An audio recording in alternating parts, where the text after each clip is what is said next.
ဒီနေ့တော့ဟောပေါ့ online ပေါ်မှာ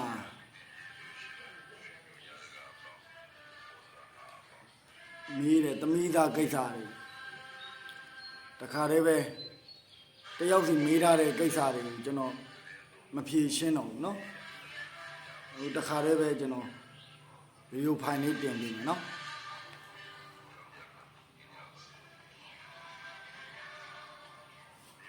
ဗီဒီယိုဖိုင်လေးကျွန်တော်တင်ပေးမယ်အဲ့တော့သမီးသားကိစ္စမှာတယောက်နဲ့တယောက်မှားကြတချို့ဆိုဘယ်လောက်ထိဆိုးလဲဆိုရင်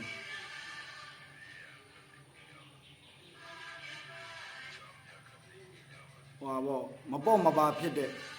ပုံစံမျိုးလောက်ထိတော့အခြေကြီးဆိုးလာတဲ့ဒီရောက်လာအဲ့ဒီအချိန်မှာတောင်းဝင်ယူရမယ်ငတိရတောင်းဝင်မယူဘဲနဲ့ရှောင်ပြေးတယ်မိမိကိုအကြံစီတစ်ခုနဲ့ချိကတ်တယ်ရလိုမှုဖြစ်တယ်ရှောင်ထွက်သွားတယ်အဲ့ဒါကိုသစ္စိန်ချိုးခံတယ်လို့ခေါ်တာပေါ့နော်သမီးသားတွေလုံလုံကျူးကျူးဖြစ်ကြတယ်ဖြစ်တော့ကလည်းဘေးနေစရာတွေကမသိဘယ်သူနဲ့ကြိုက်နေပါတယ်ဆိုလဲလာပြောထားတာမရှိဘယ်သူနဲ့ဖြစ်ပါတယ်ဆိုတာလည်းမသိဖြက်လာတော့မှဖုန်းနေလမ်းဆက်ပြီးတော့ဘေးနေစရာတွေကိုကူညီတောင်းကြတာထားလိုက်ပါတော့ဗျာနော်အဲ့လိုအခုကျွန်တော်ပြောပြမယ်နီးရတော့အဲ့လိုကိုယ့်ဘောသစ္စိန်ချိုးခံတဲ့သူတောင်းဝင်မယူဘဲနဲ့ရှောင်နေရတဲ့ရှောင်နေတဲ့သူတွေအတွက်ကဲမိန်းကလေးတွေအတွက်ကျွန်တော်တင်ပေးလိုက်ပြီတခါတည်းနော်ဖုန်းနဲ့တယောက်စီတော့ကျွန်တော်မဖြေချနိုင်တော့နော်ကျွန်တော်မှလည်းအလုပ်တွေကတစ်မျိုးတည်းမဟုတ်ဘူးဒီတင်လဲဟောရတယ်စီမံနေလဲကျွန်တော်လုပ်ပေးရတယ်တယောဂါတွေလည်းကျွန်တော်ကုရတယ်နော်အဲ့တော့ဖုန်းနေဆက်ပြီးတော့မေးတဲ့သူတွေအတွက်ဒီဗီဒီယိုဖိုင်တင်ပေးလိုက်တယ်အဲ့လိုမျိုးကိုယ့်ဘောသစ္စိန်ချိုးရတယ်စားပြီးနားမလဲလောက်ရတယ်အဲ့လိုသူတွေကိုကိုယ်စီပြန်လာအောင်စုံမတာအဲ့ဒီလေးကတော့လွယ်တယ်ဗရောက်သားသို့မဟုတ်တမာသားလက်တထွာလက်တထွာနော်ပြီးတလွဲမလုံးနဲ့ဒီလောက်ဗီဒီယိုဖိုင်နဲ့တင်ပေးထားတယ်ပြီးမှတလွဲလာမေးတယ်လေပိုရရတင်ပေးထားတယ်လေပိုမရှိမလုံးနဲ့လိုင်းပေါ်မှာမားတထောင်ဒီကြားထဲသူတို့ကစိတ်မချေသေးဘူးအဲ့တော့ဗရောက်သားသို့မဟုတ်တမာသားလက်တထောင်အလုံးကြီးကြီးအဲ့ဒါလေအသားကိုရှာပြီးထက်ချမ်းခွဲရှောက်သားလို့ပဲထက်ချမ်းခွဲတမာသားသို့မဟုတ်ဗရောက်သားပေါ်တယ်နေရာတိုင်းရှိတယ်မရှိဘူးလားမရှိမလုံးနဲ့အဲ့အသားကိုထက်ချမ်းခွဲလိုက်မိမိကိုတောင်းဝင်မယူသွားတဲ့သူနော်မိမိကိုတောင်းဝင်မယူသွားတဲ့သူရဲ့ဓာတ်ပုံညှက်လိုက်အဲ့လိုညှက်မယ်အဲ့လိုညှက်တွန်းနှမ်းကျိုးနဲ့ချီတစ်ချက်နှစ်ချက်သုံးချက်တုံးမယ်နော်တစ်ချက်နှစ်ချက်သုံးချက်တွန်းနှမ်းကျိုးဘယ်လိုချီရမလဲလားမမင်းနဲ့ကျွန်တော်ကိုယ်ပန်ကိုပလေယာနဲ့ပဲဖြစ်ဖြစ်ကြိုက်တဲ့ဟာနဲ့တင်းနေပြီးတော့ညံ့နေအောင်ချီပြပြီးသွားပြီလားပြီးသွားလက်လေးနဲ့ကန်ကန်မြင်းညက်လေးနဲ့ကန်ကန်တူလေးနဲ့ကန်ကန်ကြားရဗျရင်သွင်းမလောင်းနဲ့ဗျဓာတ်ကြမ်းနေထုတ်ပေးမယ်နော်ရင်သွင်းမလောင်းနဲ့အဲ့တော့အိမ်တိုင်းမှာတော့လျှက်သေးရှိတယ်လျှက်သေးမရှိတဲ့အိမ်မိဖို့သာဖို့ဒေဦးတလုံးရှာယနေ့တဲ့ပ ပေါ့ဆူနေအောင်တော့မလုံးနဲ့ဓာတ်ပုံသားတွေလိန်သွားလိမ့်မယ်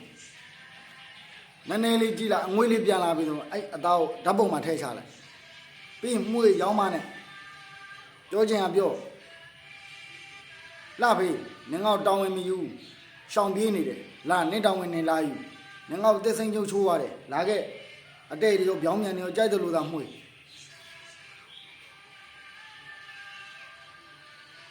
နှစ်ပတ်တီလို့လာဖေးဆိုတဲ့ကောင်မနေနိုင်ဘူးရောက်လာလိမ့်မယ်အစိုးဆုံးကတော့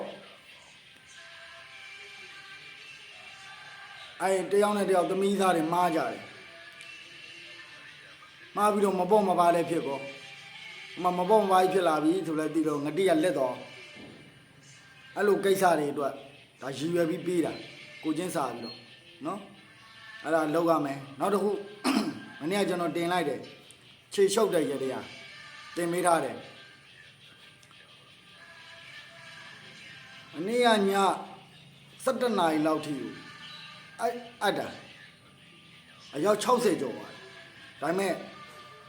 73တဲ့ကျွန်တော်လက်ခံ73နဲ့ဘာဖြစ်လို့လဲဆိုကျွန်တော်နိုင်တယ်လို့အဲ့ခြေချုပ်ကြတဲ့အပြင်ကိုဒီမြင့်အရာတွေပါကျွန်တော်လုပ်ပေးရတာရှိတယ်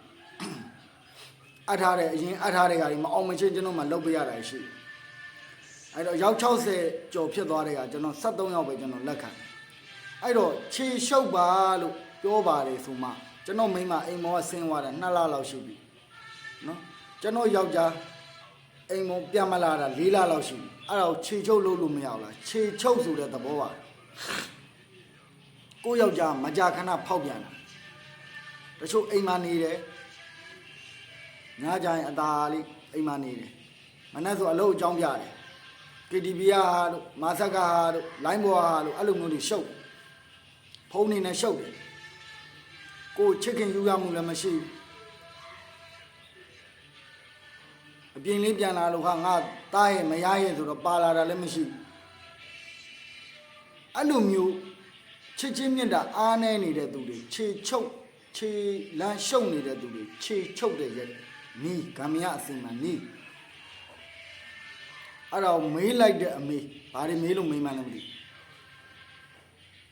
နော်အဲ့တော့မနှက်ပြန်လူကြီးရလည်းများတယ်73ယောက်လည်းဒီလက်ခံလိုက်တော့ကြံတော်သူ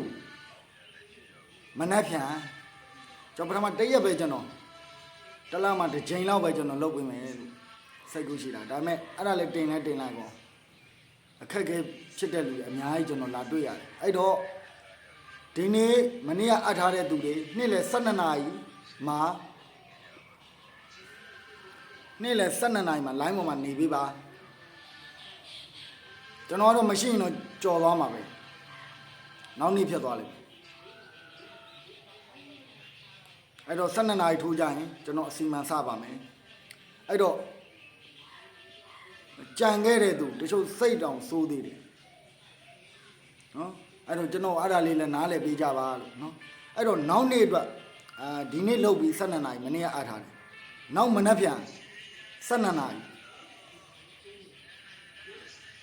အဲ့တော့ကျွန်တော်စဉ်းစားလိုက်ပြီနော်စဉ်းစားလိုက်တော့ညအဲ့တော့မနက်ဖြန်တစ်နေ့အတွက်ကိုမနေ့ကကြံခဲ့တဲ့သူတွေရောနောက်ဒီအစီအမံနဲ့ပတ်သက်ပြီးတော့ခြေချုပ်လှုပ်ချင်တဲ့သူတွေရောဘလောက်များကျွန်တော်လက်ခံပြီးစီမံပေးမယ်ဒီနေ့တရက်မနက်ဖြန်တရက်ဒီနေ့ကတော့မမီတော့တော့နော်အဲ့တော့မနက်ဖြန်တစ်လောက်ကျွန်တော်2 ရက်လောက်တော့ကျွန်တော်အဲ့လိုမျိုးစီမံပြီးလှုပ်ပြီးမယ်နော်အဲ့တော့ကျွန်တော်လှုပ်ပေးထားတဲ့ပထမသူတွေကိုစရင်အကုန်လုံးကြည့်လိုက်တာ160ကျော်တယ်ကျွန်တော်အစီမံမှာကျွန်တော်နောက်မှာအခန်းတစ်ခန်းရှိတယ်အဲ့ခန်းတစ်ခန်းမှာပြည့်ကျက်နေရမယ်ကျွန်တော်ဒီရှေ့မှာတွေရောအခန်းတစ်ခန်းပြည့်ကျက်